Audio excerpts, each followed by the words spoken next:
నేను హాస్టల్ నుంచి నడుచుకుంటూ స్టడీ హాల్కి వెళ్ళేవాడిని. అది నేను డెలిబరేట్గా పెట్టుకున్నాను. స్టడీ హాల్ ఎక్కడండి? అక్కడేనా? అక్కడే మ్యామ్ ఓ 1.5 కిలోమీటర్ దూరం పెట్టుకున్నాను నేను. ఎందుకంటే ఆ వాకింగ్ చాలా ఇంపార్టెంట్ మ్యామ్ నాకు. సో యాక్టివ్ అక్కడ మైండ్ యాక్టివ్ అయిపోయేది. సో 7కి స్టార్ట్ అయ్యాక I use to end my day at 10. అక్కడ స్టడీ హాల్లోనే 10 తర్వాత నేను చదివేవాడిని కాదు మ్యామ్ స్టడీ హాల్లో. 10 to 11 I use to write like anything my diary. నేను ఏం చేశాను ఈరోజు, అసలు ఆ స్ట్రాటజీలో ఇంకేమేమి చేంజెస్ తీసుకురావాలి అని. అట్ 11 మళ్ళీ హాస్టల్కి వెళ్ళిపోయి నేను పడుకునేవాడిని మ్యామ్. సో నాకు ఈ ప్రాసెస్లో I was blessed with a very good friend circle. అదే మిమ్మల్ని డైవర్ట్ చేసేసి ఇటు పోదాం అటు పోదాం అని ఉంటే మీరు కూడా టెంప్ట్ అయ్యి ఎళ్ళుండేవాళ్ళేమో. లేదా మీకున్న యాటిట్యూడ్కి no I need to cut it off all these things అని చెప్పి కట్ చేసి మీ వేలో మీరు ఉండేవాళ్ళేమో. బట్ డైవర్ట్ చేసేవాళ్ళు మోస్ట్ ఆఫ్ ద టైమ్స్ మనకి ఎక్కువ దొరుకుతూ ఉంటారు సొసైటీలో. అలా కుదిరాక నా ఒక ఫ్రెండ్ మహిమ అని, ఆమె ఐఏఎస్ అయిపోయింది మ్యామ్. సో ఆమె గైడెన్స్ తీసుకుని అక్కడ మా స్టడీ హాల్లో ఒక సార్ ఉండేవారు, భరత్ సార్ అని. ఆ సార్ నాకు విష్ణు ఐఏఎస్ రికమెండ్ చేశారు. సో ఆ మూమెంట్లో నేను డైరెక్ట్గా విష్ణు సార్కి అప్రోచ్ అయ్యాను. సో అప్రోచ్ అయ్యాక ఇంకో టోటల్ విష్ణు సార్కి సరెండర్ అయిపోయాను in short. So total group 1 prelims అయిపోయాక కోచింగ్, టెస్ట్ సిరీస్ అలా అయిపోయింది మ్యామ్. కానీ ఒకటి నేను చెప్పేది ఏంటంటే, అశోక్ నగర్ ఎన్విరాన్మెంట్ చాలా ఓవర్వెల్మింగ్ మ్యామ్. అది అవునవును, చాలా ఓవర్వెల్మింగ్. అక్కడ ఎక్కడికి వెళ్ళినా బుక్స్ ఉంటాయి, అందరు చదివే వాళ్ళు ఉంటారు. ఒక ఫోబియా వచ్చేసేది మనలో. అందరూ ఒక రేస్లో ఉంటారు. సో ఒక డైరెక్షన్లెస్ ఎఫర్ట్ పెట్టడానికి చాలా ఛాన్స్ ఉంటుంది. So it is extremely important to have a strategy. And ఒక్కసారి మనం బ్యాక్ స్టెప్ వేసుకొని అందరు టాపర్స్ స్ట్రాటజీస్ చూసుకొని అందులో మన పర్సనల్ థింగ్స్ ఇంక్లూడ్ చేస్తే అది మన స్ట్రాటజీ అయిపోతుంది. దాన్ని గట్టిగా నమ్మి we have to be consistent. అయితే ఇప్పుడు యూపీఎస్సీకి ఎలాంటి స్ట్రాటజీతో ముందుకెడుతున్నారు? మ్యామ్ కరెంట్లీ నేను ప్రిలిమ్స్ అయ్యే ముందు ఒక టోటల్ మెయిన్స్ టెస్ట్ సిరీస్ రాయాలనుకుంటున్నాను. ఒక whole test series for UPSC mains. ఎందుకంటే మనకు యూపీఎస్సీలో ప్రిలిమ్స్కి వెళ్ళే ముందు we have to be mains ready. Because prelims అయ్యాక మనకు అంత ఛాన్స్ ఉండదు మెయిన్స్కి మళ్ళీ కొత్తగా చదివి చేసేటంత. So we have to be ready with the mains. So నేను ప్రిలిమ్స్కి వెళ్ళే ముందు I would like to groom my self on the mains test series రాసి then at full fledged I will go for prelims in the last 3 months. Prelims తర్వాత నేను మెయిన్స్కి test తీసుకుంటాను మళ్ళీ prelims ఒకవేళ క్లియర్ అయినప్పుడు. సో అలా నేను optional general studies test series అలా తీసుకొని I would like to move forward. And eventually మనకు మార్క్స్ అనేది రిఫ్లెక్ట్ అవుతుంటుంది మ్యామ్. ఆ మార్క్స్ మన స్ట్రాటజీ చేంజ్ చేయడానికి the only reason should be I'm not getting marks. ఒకవేళ మార్క్స్ రానప్పుడే మనం మెంటర్షిప్ ఎక్కడైనా తీసుకొచ్చి ఎవరన్నా మనకు సీనియర్ ఫ్రెండ్ ఉంటే అడగవచ్చు. దెన్ స్ట్రాటజీ మనం మోడిఫై చేసుకుని మనం ముందుకు వెళ్ళాలి ma'am. But one thing is very clear, mains we have to be mains ready at least 70% before prelims. So this is going to be my strategy. నా ఆప్షనల్ కూడా అప్పుడే కంప్లీట్ చేసుకోవాలనుకుంటున్నాను ma'am before my prelims. UPSC journey నుంచి ఇప్పుడు మాట్లాడాం. మీ options ఏంటి ఇవన్నీ మేము ఇప్పుడు మాట్లాడాం. మీ యూపీఎస్సీ అచీవ్ చేశాక మాట్లాడతాం. ఏం సార్ అంతే కదా? ఇప్పుడు ఓన్లీ గ్రూప్ 1కి సంబంధించే మాట్లాడుతున్నాం. కాకపోతే యూపీఎస్సీకి ప్రిపేర్ అయ్యే వాళ్ళకి మీ నుంచి ఒక చిన్న అడ్వైజ్ ఇస్తే పాపం వాళ్ళకి కూడా ఏదైనా యూజ్ అవుతుందేమోనని, అందుకని మిమ్మల్ని ఎక్కువ డెప్త్కి వెళ్ళట్లేదు ఈ సబ్జెక్ట్లో. సార్ నిజంగా మీ క్లాస్ రూమ్లో, విష్ణు ఐఏఎస్ అకాడమీలో మీ క్లాస్ రూమ్లో ఎంతోమంది స్టూడెంట్స్ ఉండి ఉంటారు. గ్రూప్ 1కి ప్రిపేర్ అయ్యే వాళ్ళు ఎంతోమంది ఉండి ఉంటారు. వీళ్ళని చూసినప్పుడు మీకు నిజంగానే వీళ్ళ హార్డ్ వర్క్ తెలిసి వీళ్ళు ఖచ్చితంగా అచీవ్ చేస్తారు మీకు ఎప్పుడైనా అనిపించిందా sir? For example ma'am, Omkar Yadav ప్రతిరోజు మేము టెస్ట్ జరిగిన తర్వాత టెస్ట్ డిస్కషన్ జరుగుతుందన్నమాట, ఎలా రాయాలని చెప్పేసి. అప్పుడు చాలా ప్రొయాక్టివ్గా, అంటే ఇది ఇంక ఎలా చదవచ్చు, ఇంక ఇది ఎలా ముందుకు తీసుకెళ్ళొచ్చు అని ప్రతి క్లాస్ అటెండ్ అయ్యేవాడు మేడం. అంటే దాని అర్థం ఏంటంటే, యాజ్ యూ టోల్డ్, ఎప్పుడైతే ప్యాషన్ ఉంటుందో మన దగ్గర అప్పుడు ఖచ్చితంగా ఇంకా నేర్చుకోవాలి అనే ఆలోచన ఉంటుంది. నేర్చుకోవాలి అనే తత్వం ఎవరి దగ్గర ఉంటుందో వాళ్ళు అచీవర్స్ అవుతారు. ఎవరైతే నాకు అన్నీ తెలుసు అని అనుకుంటారో వాళ్ళు ఈ రిజల్ట్లో నేనే చెప్పగలను, నాకు అన్నీ తెలుసు అన్న వాళ్ళకి ఎవరికి రిజల్ట్ రాలేదు ఈసారి. నాకు ఇంకా ఉంది నేర్చుకోవడానికి అనేటటువంటి యాటిట్యూడ్ ఉన్న వాళ్ళకే రిజల్ట్ వచ్చింది. ఫర్ ఎగ్జాంపుల్ మనము చందనాన్ని తీసుకుంటే లిటరలీ ఫస్ట్ అటెంప్ట్ అని చెప్పొచ్చు. 2023 she cleared BTech, 2024 she prepared, 2025 rank వచ్చింది. అంటే ఒక ఫస్ట్ అటెంప్టర్. అంటే ఇంత పెద్ద ఒక 40 సంవత్సరాలు సీనియర్స్ రాస్తారు, యూపీఎస్సీలా కాదు ఇది.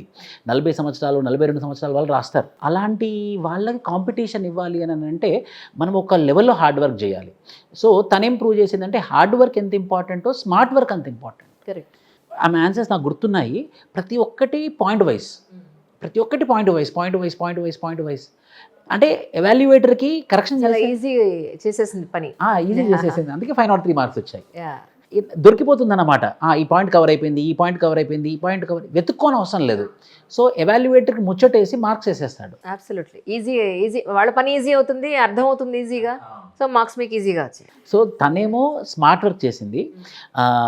ఓంకార్ యాదవ్ వచ్చేసి ప్యాషన్ అండ్ కమిట్మెంట్. దాదాపు అన్ని క్లాసెస్ అన్నీ అటెండ్ అయ్యాడు మేడం. సో అది చాలా రేర్ ఫీట్ అది. అంటే ఆ సిన్సియారిటీ మనకి ఏర్పడుతుంది. ఆ passion, he is highly salaried person. అంత అవసరం లేదు. కరెక్ట్. నాకు ఇంత శాలరీ ఆల్రెడీ, నాకు ఇంత డబ్బులు వస్తున్నాయి, నాకు ఇది ఎందుకు అనే ఆలోచన రావచ్చు. మళ్ళీ అన్నిటికన్నా ముఖ్యమైనటువంటిది ఈ గ్రూప్స్ అనేది అనిశ్చితి, అంటే కన్సిస్టెన్సీ ఉండదు. ఎగ్జామ్ జరుగుతుందా జరగదా, చాలా అంటే డేట్ ఎప్పుడు వస్తుందో తెలియదు, ఎగ్జామ్ ఎప్పుడు వస్తుందో తెలియదు, రిజల్ట్స్ ఎప్పుడు వస్తాయో తెలియదు. ఇది 14 సంవత్సరాల తర్వాత వచ్చినటువంటి నోటిఫికేషన్ గ్రూప్ 1 తెలంగాణ. సో అలాంటి దానికి కూడా 2023లో స్టార్ట్ చేసేసి క్రాక్ చేశారు అని అంటే ఇది ఖచ్చితంగా అతిశయోక్తి కాదు. నిజంగా చాలా సంతోషంగా ఉంది. యంగ్స్టర్స్ గ్రూప్ 1 ఇలా పాస్ అవ్వడం ఫస్ట్ అటెంప్ట్లోనే. అండ్ నాకైతే మీ ఇద్దరి మీద నమ్మకం ఉంది. అంటే మిగతా వాళ్ళని ఇంకా మాట్లాడలేదు నేను, మీ ఇద్దరు ప్రస్తుతానికి మీ ఇద్దరిని చూశాను. సో మీ ఇద్దరికి నాకు అనిపిస్తుంది ఏంటంటే యూపీఎస్సీ మీరు ఖచ్చితంగా అచీవ్ చేస్తారు. నెక్స్ట్ యూపీఎస్సీ ఇంటర్వ్యూ మీరు ఖచ్చితంగా నాకు ఇప్పించారు. అది we wish you all success really. ఈ సందర్భంగా మీరు థ్యాంక్స్ చెప్పుకోవాల్సింది ఎవరికైనా ఉంది అని అంటే మీ దగ్గర నుంచి. ఫస్ట్లీ మీకు కూడా థ్యాంక్స్ మ్యామ్. ఎందుకంటే ఇంజనీరింగ్ నుంచి నేను మీ వీడియోస్ ఫాలో అవుతుండే వాళ్ళని. అంటే తెలుగులో సివిల్ సర్వీసెస్ ఇంటర్వ్యూ చేసిన వాళ్ళు it's like very helpful for us Telugu students అందరికీ. అండ్ మా పేరెంట్స్కి అఫ్కోర్స్ వాళ్ళంతా త్రూ అవుట్ సపోర్ట్ అనేది, మోరల్ సపోర్ట్ అవ్వచ్చు, తెలిసినా తెలియకపోయినా తెలుసుకొని అన్ని విధాలుగా సపోర్ట్ అయితే చేశారు, అన్ని కంఫర్ట్స్ కూడా ప్రొవైడ్ చేసి. అండ్ నా friends, other family members and ఇనీషియల్గా రుత్విక్ సార్ యూపీఎస్సీకి కొంచెం మెంటర్షిప్ చేశారు, వారు కూడా మాకు బాగా హెల్ప్ చేశారు, other mentors. And Vishnu IAS అకాడమీలో టెస్ట్ సిరీస్ తీసుకున్నాను అండ్ మెంటర్షిప్ సెషన్స్ అవి కూడా బాగా హెల్ప్ఫుల్ అయ్యాయి. అండ్ మా ఫ్రెండ్స్ సర్కిల్ ఎవరైతే మేము ఒకటే స్టడీ హాల్లో చదువుకున్నామో మా ఫ్రెండ్స్ని కూడా మేము కంటిన్యూస్గా, అంటే ఒకటే కలిసి చదువుకోకపోయినా మానిటర్ చేసుకుంటూ ఉండేవాళ్ళం, ఏ సబ్జెక్ట్ అవుతుంది, ఎంతవరకు వస్తుంది అని. అది కూడా చాలా ఇన్స్పిరేషనల్గా ఉండేది ఒకరినొకరిని చూసి. సో ఇలా అందరి బ్లెస్సింగ్స్ వల్ల ఇది రావడం అనేది I am very thankful to each and every person. Super. మీరండి? Ma'am first I would like to thank you as well. నేను ఇన్ని రోజులు మీకు యూట్యూబ్లో చూడడమే ఫస్ట్ టైం ఫిజికల్లో చూస్తున్నాను మ్యామ్. నేను చాలా వీడియోస్ చూసేవాడిని మీరు చాలా అఖిల్ సార్ ఇంటర్వ్యూ తీసుకోవడం కానీ చాలా ఇంటర్వ్యూస్ తీసుకున్నారు. So thank you for all. First I would like to thank my parents and my sisters. They have pampered and they gave me huge amount of support. Emotional support అనేది ma'am అది ఒక ఫుడ్లో salt లాంటిది. అది కనబడదు కానీ ప్రతి ముద్దలో ఉండాలి అది. అప్పుడే మనకు only then you will move forward. So first I would like to thank my parents, sisters and also my friend circle who provided me a very good support and also the Vishnu sir as well. Ma'am ఈ ప్రాసెస్లో I would like to share a small incident. Please. నేను ఇబ్రహీంపట్నంలో నా centre పడింది ma'am, Shri Hindu ఇన్స్టిట్యూషన్స్లో. నాకు science and tech paper అయ్యాక నా hall ticket పోయింది మ్యామ్. అప్పుడు అయ్యో, that was very heart breaking for me. నేను అక్కడ నా హాల్ టికెట్లో సిగ్నేచర్ పెడతాడు ఇన్విజిలేటర్, అదే హాల్ టికెట్ తీసుకొని రావాలి మనం. ఓకే. దాని తర్వాత ఏం జరిగిందంటే నేను ఇంకా event to police station, Ibrahimpatnam police station. అక్కడ నాకు తెలిసిన ఫ్రెండ్స్ నాకు చాలా హెల్ప్ చేశారు మేడం. నాకు ఒక ఫ్రెండ్ నా కోసం కార్ తీసుకొచ్చాడు. అరే పదరా నువ్వు ఏడవకి ఇంకా అంటే I was very shell shocked. ఇది అన్ఎక్స్పెక్టెడ్ కదా మ్యామ్. మనకు నెక్స్ట్ డే మార్నింగ్ ఎగ్జామ్ ఉంది, రివైజ్ చేసుకోవాలి. సో అక్కడికి వెళ్ళాక ఇబ్రహీంపట్నం పోలీస్ స్టేషన్ వాళ్ళు కూడా ఆ మ్యామ్, ఒక కానిస్టేబుల్ మ్యామ్ ఉండేది మహేశ్వరి మ్యామ్ అని, they have help me a lot. వాళ్ళు చాలా బాగా నేను రిసీవ్ చేసుకున్నారు. ఇన్ఫ్యాక్ట్ వాళ్ళు నాకు మోరల్ సపోర్ట్ ఇచ్చారు మ్యామ్ ఆ మూమెంట్లో.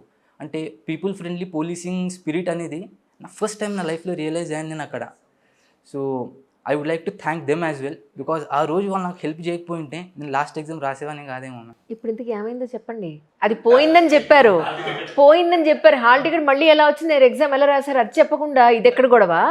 సో ఫస్ట్ నేను సెంటర్ వాళ్ళతో మాట్లాడాను మ్యామ్. ఆ సెంటర్ వాళ్ళతో మాట్లాడాక వాళ్ళు నాకు చెప్పారు, మీరు టీజీపీఎస్సీ వాళ్ళకి మెయిల్ రాయండి, మెయిల్ రాసి వాళ్ళకి కాల్ చేసి మాట్లాడండి అని.